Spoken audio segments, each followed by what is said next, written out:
भगवान शिव कहते हैं, हे पार्वती, अब मैं 7वें अध्याय का महात्म्य बतलाता हूँ, जिसे सुनकर कानों में अमृत भर जाता है। पाटलिपुत्र नामक एक दुर्गम नगर है, जिसका द्वार बहुत ही ऊंचा है।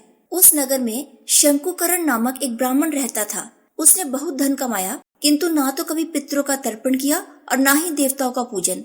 वह धन के लालच से धनी लोगों को ही भोज दिया करता था। एक समय उस ब्राह्मण ने अपना चौथा विवाह करने के लिए पुत्रों और बंधुओं के साथ यात्रा की। मार्ग में आधी रात के समय जब वह सो रहा था, एक सर्प ने उसकी बाह में काट लिया। उसके काटते ही ऐसी अवस्था हो गई कि मणि, मंत्र और औषधि से भी उसके शरीर की रक्षा असाध्य जान पड़ी। तत्पश्चात कुछ ही क्षणों में उसके प्राण पखेरु उड़ गए। फिर बहुत समय के बाद वह प्रेत सर्प योनि में उत्पन्न हुआ। उसका चित्त धन की वासना में बंधा था। उसने पूर्व वृत्तांत को स्मरण करके सोचा, मैंने जो घर के बाहर करोड़ों की संख्या में अपना धन गाड़ रखा है, उससे इन पुत्रों को वंचित करके स्वयं ही उसकी रक्षा करूंगा। एक दिन सांप की योनि से पीड़ित होकर पिता ने स्वप्न में अपने पुत्रों के समक्ष आकर अपना मनोभाव बताया। तब उसके पुत्रों ने सवेरे उठकर बड़े विस्मय के साथ एक दूसरे से स्वप्न की बातें कही। उनमें से मंझला पुत्र कुदाल हाथ में लिए घर से निकला और जहां उसके पिता सर्प योनि धारण करके रहते थे, उस स्थान पर गया।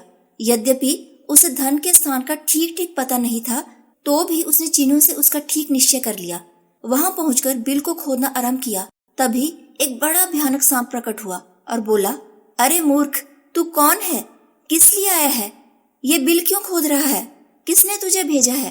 पुत्र बोला, मैं आपका पुत्र हूँ। मेरा नाम शिव है। मैं रात्रि में देखे हुए स्वप्न से विस्मित होकर यहाँ धन लेने के लिए आया हूँ। पिता बोला, यदि तू मेरा पुत्र है तो मुझे शीघ्र ही बंधन से मुक्त कर। मैं अपने पूर्व जन्म के गाड़े हुए धन के लिए ही सर्प योनि में उत्पन्न हुआ हूँ। पुत्र बोला, पिताजी, आपकी मुक्ति कैसे होगी? इसका उपाय मुझे बताइए। पिता बोला, बेटा, गीता के अमृत रूपी 7वें अध्याय को छोड़कर मुझे मुक्त करने में तीर्थ, दान, तप और यज्ञ भी समर्थ नहीं है। केवल गीता का 7वां अध्याय ही मुझे मुक्त कर सकता है। मेरे श्राद्ध के दिन गीता के 7वें अध्याय का पाठ करने वाले ब्राह्मण को श्रद्धा पूर्वक भोजन कराओ। इससे निसंदेह मेरी मुक्ति हो जाएगी। वत्स, अपनी शक्ति के अनुसार पूर्ण श्रद्धा के साथ वेद विद्या में प्रवीण अन्य ब्राह्मणों को भी भोजन कराना। पिता के ये वचन सुनकर सभी पुत्रों ने उसकी आज्ञा अनुसार तथा उससे भी अधिक किया। तब शंकुकरण ने अपने सर्प शरीर को त्याग कर दिव्य देह धारण की और सारा धन पुत्रों के अधीन कर दिया। पिता ने करोड़ों की संख्या में जो धन बांट कर दिया था, उससे वे सदाचारी पुत्र बहुत प्रसन्न हुए। उनकी बुद्धि धर्म में लगी हुई थी, इसलिए उन्होंने कुआं, पोखरा, यज्ञ तथा देव मंदिर के लिए उस धन का उपयोग किया और धर्मशाला भी बनवाई। तत्पश्चात 7वें अध्याय का सदा जप करते हुए उन्होंने मोक्ष प्राप्त किया।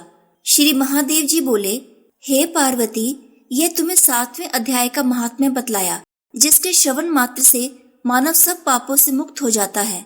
ओम नमो भगवते वासुदेवाय। ओम नमो भगवते वासुदेवाय।